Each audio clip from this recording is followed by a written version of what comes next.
வணக்கம். அன்பார்ந்த இணையதள நேயர்களை மீண்டும் www.qcrc.in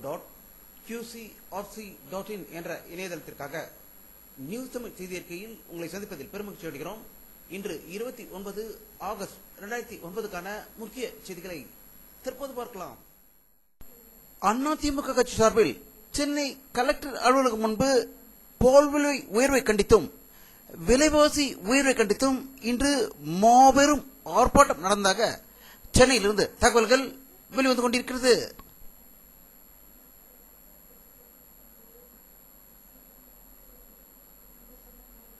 புதுச்சேரி மாநிலத்தில் முன்னாள் அமைச்சராகவும் எம்எல்ஏவாகவும் இருந்த கண்ணன் பல கட்சிகள் தாவி பல கட்சிகளை நடத்தி திரும்பவும் தன்னுடைய தாய் கட்சியான காங்கிரஸில் சேரப்போவதாக அவர் புதுவையில் அறிக்கை வெளியிட்டிருப்பதாக புதுச்சேரியிலிருந்து தகவல்கள் வெளிவந்து கொண்டிருக்கிறது.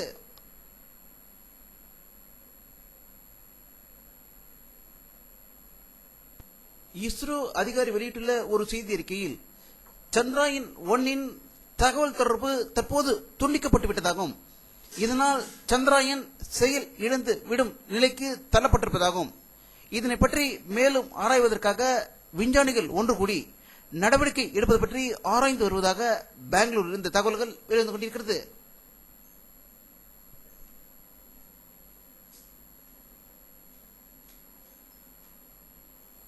பாரதிய ஜனதா கட்சியின் முக்கிய தலைவர்களின் ஒருவரான மேனகா காந்தி அவர்கள் வெளியிட்டுள்ள ஒரு செய்தி அறிக்கையில் பாரதிய ஜனதா கட்சியிலிருந்து ஜஸ்வந்த் சிங்கை நீக்கியது தவறு என்று அவர் கூறியிருப்பதாக உத்தரப்பிரதேச மாநிலத்திலிருந்து தகவல்கள் வெளிவந்து கொண்டிருக்கிறது.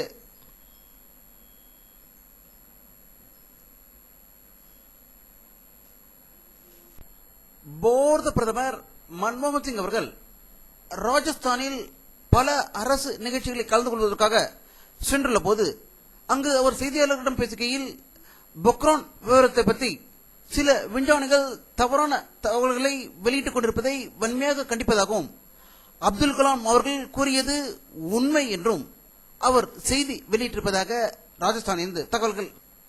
பாரதிய ஜனதா கட்சியை குழப்பிய குட்டையாக்கிய அத்வானி பதவி விலக இருப்பதாகவும் அந்த பதவிக்கு சுஷ்மா ஸ்வராஜ் வர இருப்பதாகவும் கட்சி தலைவராக அருண் ஜேட்லியை நியமிக்க இருப்பதாகவும் டெல்லியில் இருந்து தகவல்கள் வெளிவந்து கொண்டிருக்கிறது.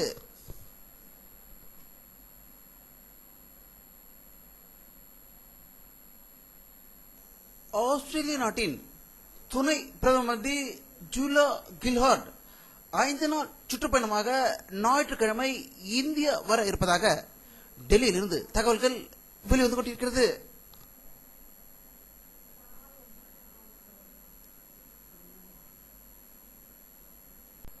பாரத பிரதமர் மன்மோகன் சிங் தலைமையிலான இரண்டாவது காங்கிரஸ் ஆட்சியின் 100வது நாளை இன்று எட்டியுள்ளது என்றும் 100 நாளில் அனைத்து மந்திரிகளும் சாதனை புரிவோம் என்று மக்களின் வரிப்பணத்தில் புத்தகத்தை அடித்து 2 மாதங்களுக்கு முன்பு டெல்லியில் ஒவ்வொரு மந்திரியும் வெளியிட்டிருந்தார்கள். அந்த புத்தகங்கள் தற்போது எங்கு இருக்கிறது என்று தெரியவில்லை. அதை எடுத்தவர்கள் படித்தார்களாமோ என்று தெரியவில்லை. தற்போது காங்கிரஸ் அரசில் விலைவாசி உச்சத்தில் இருக்கிறது. மக்கள் அனைவரும் பன்றிக் காய்ச்சல் எப்பொழுது வரும் என்று வாசலில் எதிர்பார்த்துக் கொண்டிருக்கிறார்கள். இப்படிப்பட்ட காங்கிரஸ் 100 நாள் சாதனையை தான் இந்த படத்தில் பார்க்கிறீர்கள்.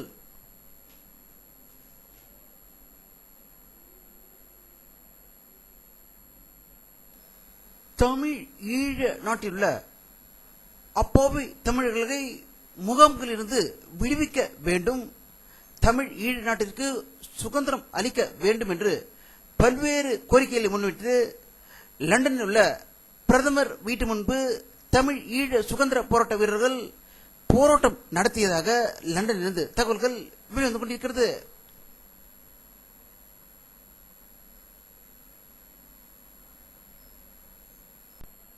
மெக்சிகோ நாட்டில் நடந்த ஒரு கலவரத்தில் 5 போலீஸ்காரரும் ஒரு பொதுமக்களும் உயிர் இழந்ததாகவும் இரு பிரிவினர் ஏற்பட்ட மோதலில் இந்த பயங்கர சம்பவம் நடந்ததாக மெக்சிகோ நாட்டிலிருந்து செய்திகள் வெளிவந்து கொண்டிருக்கிறது.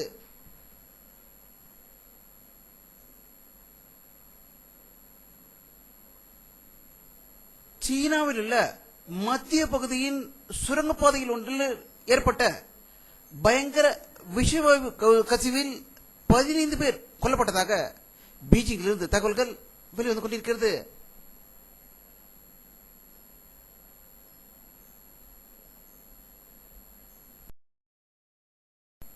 விண்வெளியில் ஆராய்ச்சி மையத்தை அமைத்து வரும் வல்லரசு நாடுகள் அதற்கு வேண்டிய சில பொருட்களை எடுத்து செல்வதற்கு டிஸ்கவரி விண்கலம் இன்று அமெரிக்காவிலிருந்து வெற்றிகரமாக செலுத்தப்பட்டதாகவும் இதில் 7 விஞ்ஞானிகள் பயணம் செய்திருப்பதாக நாசாவிலிருந்து தகவல்கள் வெளிவந்து கொண்டிருக்கிறது.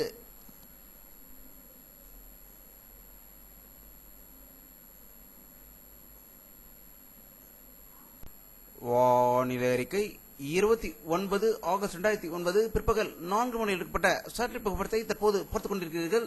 தமிழகத்தில் மேகமூட்டங்களே காணவில்லை.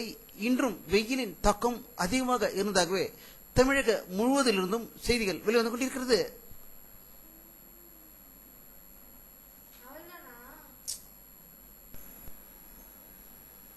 இத்துடன் இந்த செய்தி அறிக்கை நிறைவடைகிறது. மீண்டும் நியூஸ் தமிழ் செய்தி அறிக்கையில் உங்களை சந்திக்கும் வரை உங்களிடமிருந்து விடைபெறுவது உங்கள் கே பாலாஜி. நன்றி.